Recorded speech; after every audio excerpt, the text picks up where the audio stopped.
It was that great, theologian Vince Lombardi. He was the coach of the Green Bay Packers who once said, "When you've strayed away from the basics, you've strayed away toward defeat." And I'm not sure that's the exact words that he said, but it's close. And of course, he was talking about football. But his statement is true for so many aspects of life, including effective parenting. With kids, life gets chaotic, sometimes stressful. We need to be reminded that there are excellent parenting principles out there and there's some great parenting strategy. And we all need that. None of us grew up knowing what to do. I remember the day that we adopted Christy, she's our oldest. And so the day we brought her home, 2 days old, we all of a sudden went, we have no idea what to do here. Well, today we're going to talk about some effective traits of parenting with Dr. Danny Huerta. And Mhm.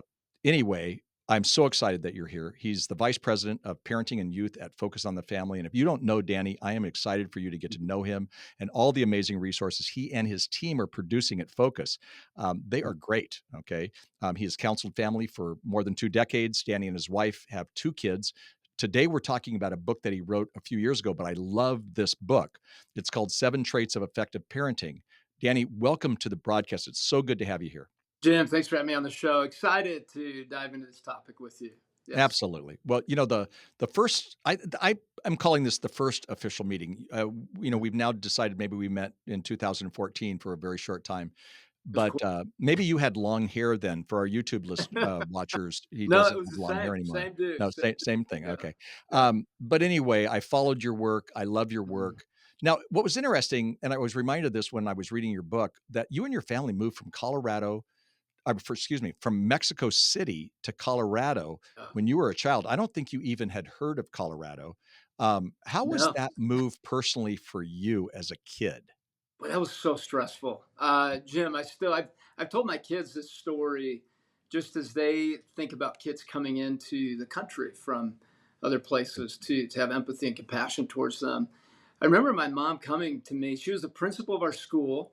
She's from the United States, married my dad in Mexico, learned Spanish very, very well, and became the principal of the school I was at.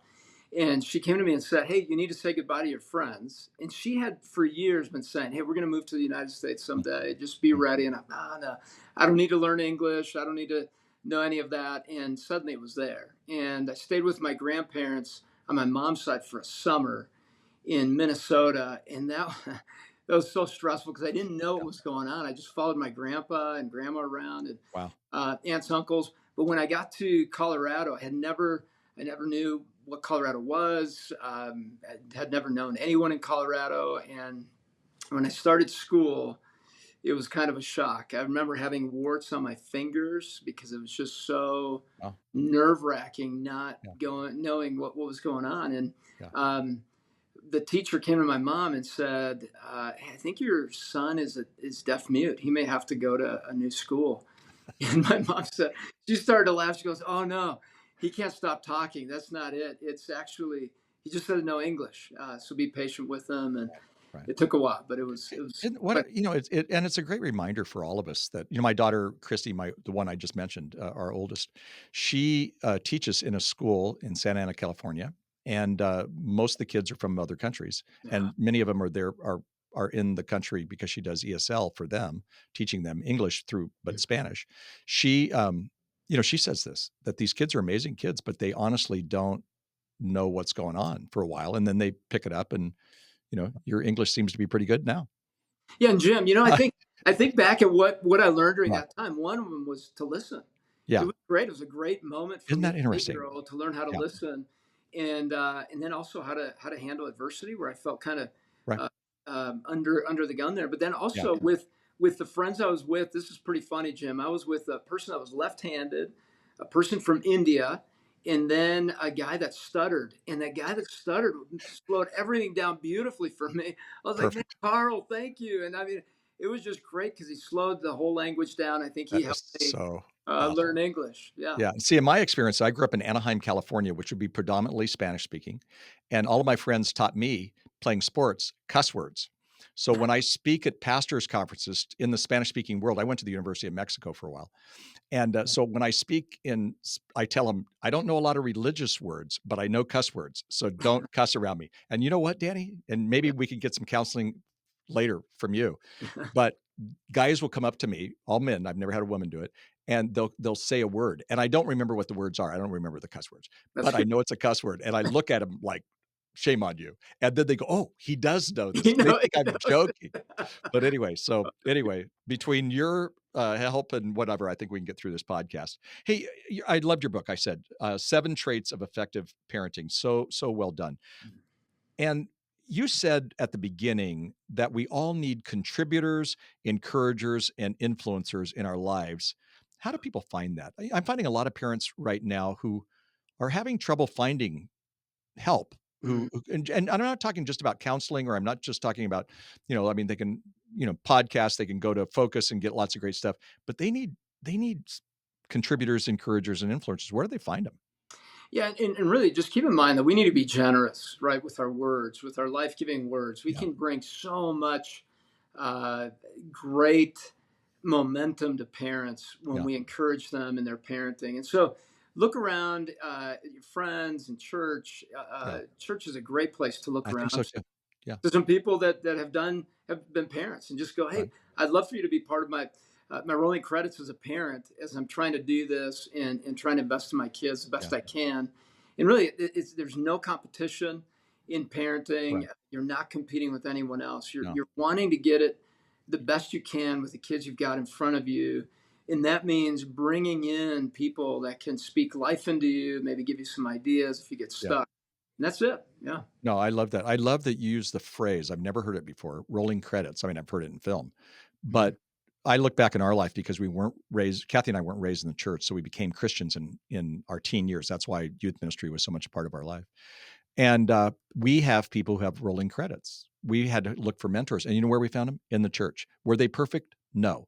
Did they have sometimes weird opinions about it? Could be politics, business, life, my ministry, Yes. but as parents, they were awesome, and we learned so much. And one of our rolling credits just passed away, and it was a blow to us, because we would go out to dinner and we would just say, "Hey, we have these questions about whatever," and then they would give us their input. And I really love that you said that. Yeah, one I'm gonna thing, Jim, on that is to make sure we recognize when people have been part of our rolling credits and around Thanksgiving or some other time. Just write a yeah, note, say, hey, yeah, I appreciate the influence you had in my life. And right, also, if they've influenced you in your parenting, that's great. But realize people have poured into you throughout your lifetime, either as an encourager or somebody that's invested yeah, time or energy into you. Let them know they've invested something that is meaningful in your life. yeah. That's fantastic to do. No, it is so true. We were at the Ralph's grocery store here in Southern California, and somebody came up to us, and we knew him well. I'd done premarital counseling with him, and he said, "These are the people I was talking about. They're my marriage mentors." Well, Kathy and I didn't see that as marriage mentors either. It wasn't a formal thing. We just had said, "How old's your kid? 8 months. When was the last time you were on a date? We haven't been on one yet. Can we watch your kid?" And so that to them, was something special. But what I realized is we need to be told that, and Yes. that actually, one, that made us feel good, but it also made us remember that as an older guy and an older Mhm. gal with my wife, it's important for us to pour into the lives of some of the younger, Absolutely. crowd too. Yeah. Yeah, so good. I wanna get right, into the traits, and we've been, Mhm. John, about other things, but I love your traits, and, the first one you chose was the trait of adaptability. Yes. And speaking of mentors and somebody who's really contributed in my life, a guy named Neil Clark Warren, who's a marriage expert. He happened to run a, small little, company also called Hmm. eHarmony, but he very much an influence in my life on marriage. And, he was a professor in seminary and things like that. But he said one time, and he was talking about marriage, but I think this relates for everything. He said, "If I could just give one gift when somebody gets married, it would be the gift of adaptability." Mm. Yeah. And you more or less said the exact same type of thing. You even quoted Vivian Green, and I love this quote: "Life isn't about waiting for the storm to pass." That's good if you have kids because there's storms. It's about learning how to dance in the rain. I mean, it's just great Yeah. advice. Talk about why we need to be people of adaptability, flexibility. So I started as a therapist back in early 2000, 2004, and before that had been in the school system for about 5 years. And Mm, I noticed that the parents that were super rigid had expectations that yeah, were locked in and had a hard time with the differences of their kids or their spouse really struggled to parent. They would get mm, stuck. They'd be in conflict, in constant conflict. Yeah. And so as I considered that, and I considered what it talks about in Scripture about how we show up in relationship, it Mhm. really this particular word stood out as the first one in our parenting, because that's what we do from the beginning, right? With diapers, sleepless nights, our spouse, we're still getting used to who they are and what their parenting style is, and you're trying to adjust to that. And in your mind, when you're an adaptive parent, when you bring that trait to the table, you're saying there's something I need to understand. I need to learn what's happening. I need to adjust to that. I need to have flexibility in that, and to really learn who is my child, this child that I have in front of me. Who is my spouse? How can I be encouraging? And in that adaptability, what you're doing is not allowing for life to take you for a ride, but you're stepping into the life that you get to be a part of. And that is, Mm. in parenting, you're going to have new moments every day. And I still remember one moment, Jim, where my daughter, she it was early on, and I was just thinking through these concepts and starting to write the book, and she spilled her milk, and it just went all over the table. And I had expected this situation to be perfectly good and calm, and we were just going to hang out as a family. I had some papers that I had on the table next to me, and I had told her, "Hey, why don't you move the milk over here? Let's move it." She had moved it back, and then it had spilled. I looked over at her, and I looked at her eyes. I was about to just let the emotions come out. I looked at her eyes. We locked eyes, and I could see she felt really bad. And I had to pause for a moment and adjust to that. And then she said, "That wasn't supposed to happen." I love Oh, that. that made me melt. I laughed. I was like, you know what? You're right. I mean, it really reminded me that Yeah, wasn't supposed to happen to all of it. So it was a moment of adaptability, and I love it that. was intentionally first Yeah. with purpose, and then I checked that in the dissertation to make sure it makes sense to have that as a first Well, one. that's so good. We have a phrase that I use quite a bit actually with my kids and sometimes with my wife is, "Does it really matter?" Because all things don't matter. And when you talked about even rigid parenting, I mean, that equals rebellion a lot of times Yes. because and so if and again, we can't be their best friend and we can't be so lenient that there's not a rudder either. I mean, we'll get into that later. Yeah. But I really appreciate you saying that, and that's a great reminder for all of us that, and I love your daughter's comment. That is just a great comment. Intentionality is a key trait, and, a lot of people, talk and write about intentionality.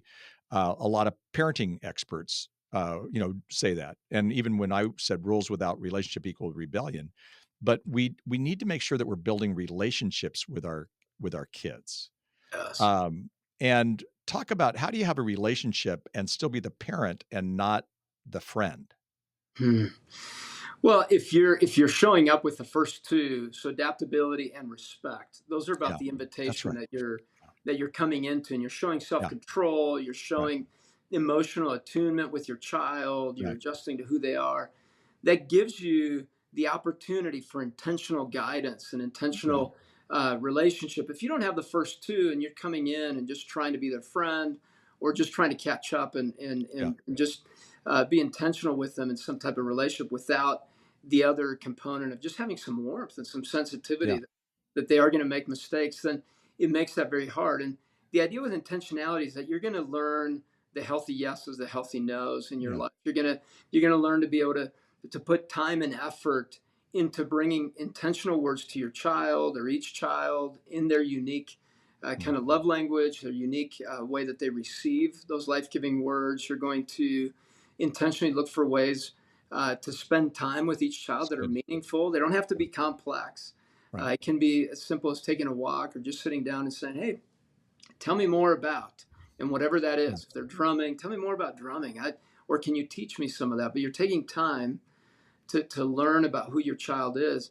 And part of intentionality is also building kind of a vision for your kids. What do you yeah, want for them as they grow up, and what boundaries need to be a part of your mhm, home? There's a lot to intentionality, and we could unpack it probably for a whole yeah. show. Yeah, we could, and you used the word respect, which was which was the next thing, and respect and intentionality really go hand in hand in some ways. They do. Respect is really about the word "spect" is in respect, and it's about the spectacle. Is looking Okay. inward, right? They're Yeah, looking backwards or looking inward, and it's showing up with a real level of self control yeah, that knows. how am I managing my whole body? How am I showing up with my ears? Am I listening? How am I showing up with my eyes? Am I looking and paying attention? How am I showing up with my hands? Are they gentle? Are they loving? Are they Yeah. directive? So How am I good. showing up with my body? Who and in that I'm showing that I'm I'm controlling me. I'm showing that I'm controlling me so that I can be present with my child in wherever they're at. So that's Yeah. the first two are about that invitation that we are part of all the time throughout the day with our kids. There are multiple ones that we expected and multiple ones that we did not know we were going to be a part of. And you need adaptability and respect Yeah. in order to even be aware that you're Oh, part of it's it. so good, and really, it's a form of communication. We say on the podcast a lot that communication is a learned trait, and as parents, we have to understand that it's not just our words. In fact, words are sometimes minimal compared to what we're doing with our ears and with our eyes and our expression, and we Yeah. show respect that same way. Really, really, really good. We could talk about this the whole time. Uh, let's talk about again. What you say is steadfast love. Mm. Yeah, and that's the fourth one. And steadfast love is about being able to love your kids even when they're not doing exactly what you hope that they would be doing. Yeah, It's when your kids are at their worst, that's when they need your love the most. And love, when it's really being worked on, is when those inconvenient moments show up. You're being intentional. It's not landing exactly how you wanted it to be, or your child is not meeting the yeah, expectations that you have for them. It's being able to show that love, but it's also about your warmth as a parent, your sensitivity, your love, your affection. so good. And the other component to this is how well are you taking care of you and showing that you love who God created you to be, and you're taking care of your relationship, your soul. And I picture in Scripture David loving himself well so he could be loving himself, and that Yeah, is that soul care of talking to your soul. yeah, Jesus did that well; he modeled that. And if we're doing steadfast love well, our kids know that they can fail and we still love them. They can know that they can make a mistake and we still love them. Now, will there be consequences or there be feelings of guilt? Sure. But there's a warmth and a sensitivity that you're saying, hey, no matter what happens, I would give my life for you because I love you to that depth. yeah. It's interesting. You're kind of talking about somebody else we both know, Yes. God, Yeah. because God shows steadfast love, and All yet there are the time. consequences sometimes to our poor actions. That doesn't mean that we're just letting them go. Said love doesn't mean that you allow unwise choices or whatever. But Right. that's really well said. I just told somebody this week they have a teenager who's kind of going through a tough time and is making some really poor choices. Mm. And I said, "Hey, but the bottom line, don't forget this. The bottom line is the question that they have that they're not going to ask you is, do you still love me?" Yes. And it's possible, I think, to show steadfast love and still say, and by the way, I'm taking your cell phone away for 2 weeks Oh, because, yes. of whatever, and we're gonna Mm. talk through some pornography, whatever it might be, you can still show love, Mm. and I think people forget that. Allow the co tough love means you're allowing the consequences to take place Mm. while you love them. So it's super, super good. Listen, we're going to take a real quick break. Lots of information about Danny and his book, 7 Traits of Effective Parenting, and all the great work that he's doing at Focus on the Family. Hey, do check it out. And all that information is in our show notes. And I really challenge you that if you can see why this is so good. In my head, I'm going, everybody in America and the world need to hear this conversation. So let others know about it too. Hey, we'll be right back. I'm Erin Mashaw, and I want to invite you into an honest conversation about one of life's most awkward yet important topics: sex. Conversations about sex can bring up all kinds of weird emotions, not the least of which is awkward. But that's not a reason to avoid the topic altogether. So, if everybody's doing it, then what's the big deal? Where do you go with your questions? There are lots of voices telling you who you are, how to dress, what to think, how to feel. So how do we know what to listen to? Who can we trust to guide us? When we treat others with radical respect, we honor God, we make our lives and relationships better, and we reflect God's love to the world all around us. Now, I know you might be thinking, what? I don't need guardrails. I have good intentions, but what if intention isn't enough? And as you think about the path from where you are now to where you want to be, Who are the friends that can help you get there? You'll hear personal stories, helpful advice, and truth from the Bible about how to make wise choices when it comes to love, sex, and dating. Imagine being able to look back on this stage of your life without regrets about the way you handled relationships. You're not going to get there by accident. You're going to have to decide in advance what guardrails to put in place to get to where you want to be. Join us for a student's guide to sexual integrity.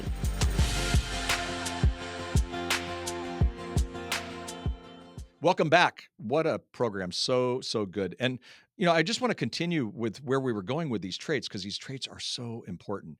Uh, Danny, setting healthy boundaries is a big deal. And I'm not sure any of us really know how to do that very well. Talk about setting Oh, healthy so hard. boundaries.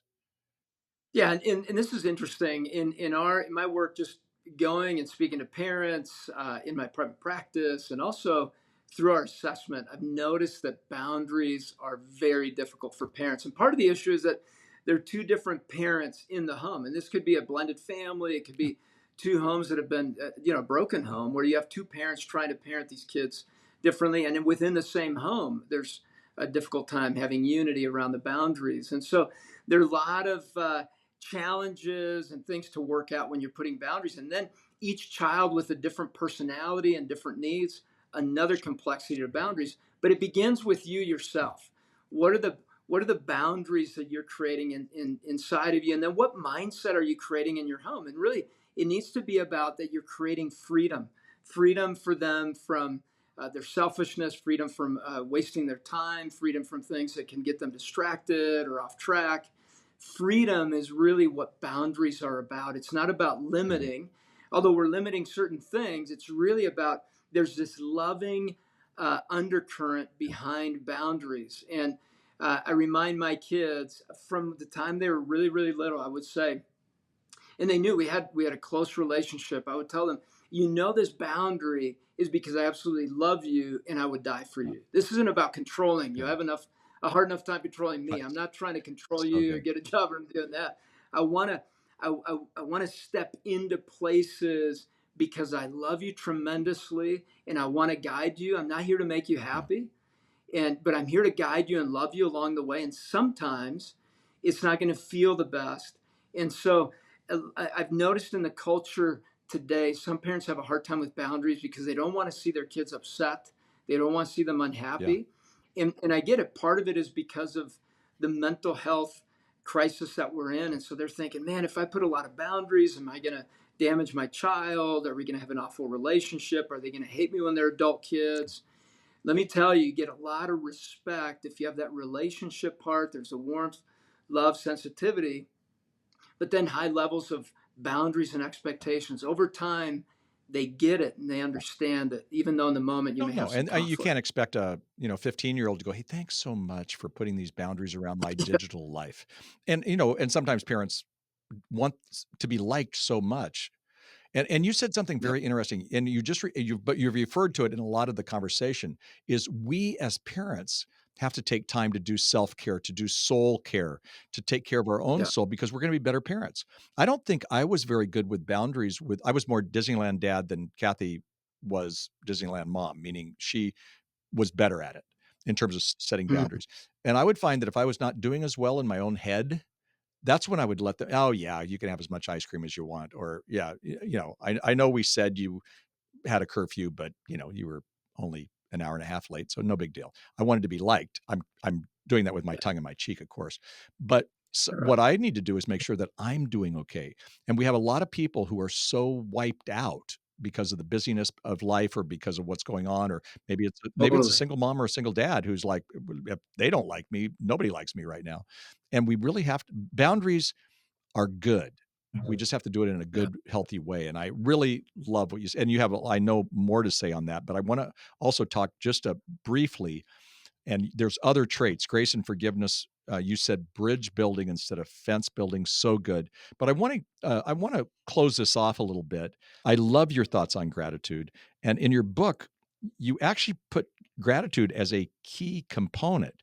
How do you develop gratitude in your life and in your kids' life? And you really gave some good practical ideas in the book. Yeah, it's about really looking at what you've got rather than what you don't have. And that's hard for kids to see unless they're directed in that direction. And one thing I've done all throughout my time as a dad, whenever I think of it, we're definitely not perfect as dads, as you've pointed out, Jim.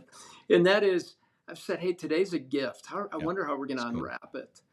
And the more we can get that Yeah, mindset, the more adaptive we become. And so now you get it, right? Gratitude creates an adaptive right, mind and sets us up to right. regenerate that first one that we need to show up with. But gratitude helps our mind to stay Yeah, stable rather than on the neurotic side, the anxious right. side, the oh my goodness, this is all falling apart. It allows you to reset, press a Right. reset button in your mind, and that's what we need. And so with our kids, there's one that I've loved doing for I don't know, I think since my daughter was really really young. She started this with our in our home, and it was writing down one as many things as we could that we're thankful for, um, on a poster board. And she initiated this by putting it over her head Mm, and on her mm. bed, and we started to think about all the different things we could be So thankful for, and then how that felt. And then we were thinking about what are some other things people have gotten, and can we be thankful for them, because then you can experience the benefits of gratitude by picturing someone else yeah, receiving yeah, something of value. And the other one is being able to teach our kids ways to be genuinely thankful, not having to write thank you cards. If they want to do it that way, that's great. There are multiple ways now that we can say thank you. The fact is, can you notice and recognize that you received something, and how can you let that person know that you yeah, appreciate that? And each personality kid will do it differently. So each child, one may say, I want to make a video. One may say, well, I want to write a card. One may say, I just want to do a phone yeah. call.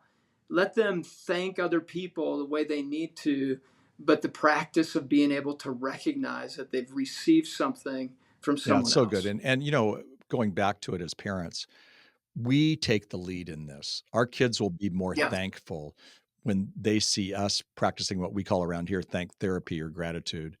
And they're going to do it in a different way. And I really love what you had to say. I wish we had more time. I before we close off, I want to hear what you're doing at Focus, what some of the projects that you're liking, how people can. We have it all on the show notes, but I'd love for you to give us a plug about what's going on and new at Focus, because what's going on with under the parenting and youth is wonderful, actually. Mhm. I love it, Jim. What an opportunity. I mean, one of them was the assessment I Yeah, mentioned, the seven traits assessment. Great place to start with focus on the family. Another one that's super exciting and took a couple of years to build was the age and stage so good. resources. And you can go to mykidsage.com. You plug in the names and month and birth date of each of your children. You'll receive content customized to Great. the ages of your kids right around their birthday. And a lot of great content there. You don't want to miss that. Make sure you download the PDFs with that. Then the other one is family reading of scripture. We just launched Mm, that this mm. month. It's the beginning of something big to help you as parents fulfill that desire of wanting to read scripture out loud with your kids, and give us feedback on it. It's brand new. It's a brand new Mm. thing, just launched here in December and January. We started with Advent season and then So Daniel. The good. next one will be Esther. We'll continue there. We want to help you guys as parents be able to read scripture with your kids. It's so, so helpful as they're Okay, growing up. so good. I am obsessed with those. Those are amazing. And as our team knows, I don't say that as often, even on our wonderful podcast. I want to speak to you personally, my friends. Mhm. Go to the website, learn this stuff, and we'll have all of those things. And Mike's Segovia is going to add even the website URLs that Danny just talked about. Danny, it's gone by so fast. You are amazing. I knew you would be. I'm so happy to get Mhm. to spend some time with you. Thank you for what you're doing for parents and Thank for you, young Jim. people through Focus on the Family and just through your life and ministry.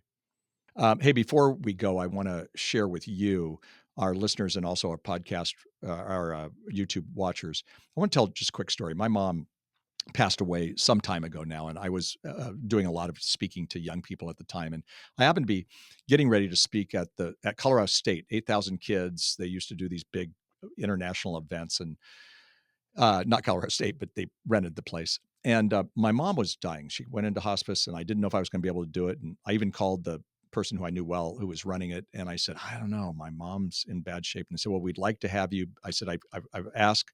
There was a guy back then named Ken Davis. He's still around, and he's a wonderful man. And I said, Ken can come. And he said, well, we had him last time 3 years ago. We'd rather have you, but we understand. And so I waited. The last day, my mom rallied, and she was looking really good. And I came back and I said to my wife, I said, I think mom's doing better. And she was kind of like up in a chair, and she had been out. And she goes, really? So we went and checked again. And mom said, I thought you were going to Colorado. And, I'll be here. And so I did. I got we got to the airport, and I flew up to Denver, and then drove over to Colorado State. And I spoke, and it was a great night. And then I get back to the hotel, and my phone was buzzing, and it was my wife, and my mom had died. And all the grief and and then feeling guilty that I wasn't there for my mom, and I had been there, but I wasn't there for my mom. And I get on the plane the next morning, and I was supposed to speak also at 10, and it didn't work, so we had somebody else speak at that. I've long forgotten how that worked. But I got on the plane, and I thought to myself, what were the last words of my mom? I mean, it's weird what you think of when something like this happens. And all of a sudden I smiled, because I thought, oh my gosh, my mom cupped my face, and she had like tubes in her nose and things. And she said, Jimmy, I love you, and I'm proud of you. And I'm telling you right now, even me saying that, I'm like going, oh my gosh, and I was in my 40s when this happened, late 40s. And I got there, and I thought to myself, wow, what a blessing my mom gave at the end. She never read a parenting book. To my knowledge, I don't think she ever read a parenting book. She was really a good parent, actually, but she never read a parenting book. But I knew beyond a shadow of a doubt that I was loved, and that my mom was proud of me. And even with all the goofy stuff I did. And so I want to say to you that as we talk about these effective traits, we need to learn how to be better parents, and we can learn how to be better parents. None of us will ever be perfect. But if your kids know that you love them and that you're proud of them, that's going to make a difference. And guess who loves you and is proud of you? God. He's got his picture, or your picture, in his wallet. And, he's proud of you too, even though we mess up. So remember that as we have this great conversation with Danny. I'm so grateful for him and for all he's doing. Check it out. And we'll see one more of this good stuff next week on HomeWord. Till then, you're listening to Jim Burns.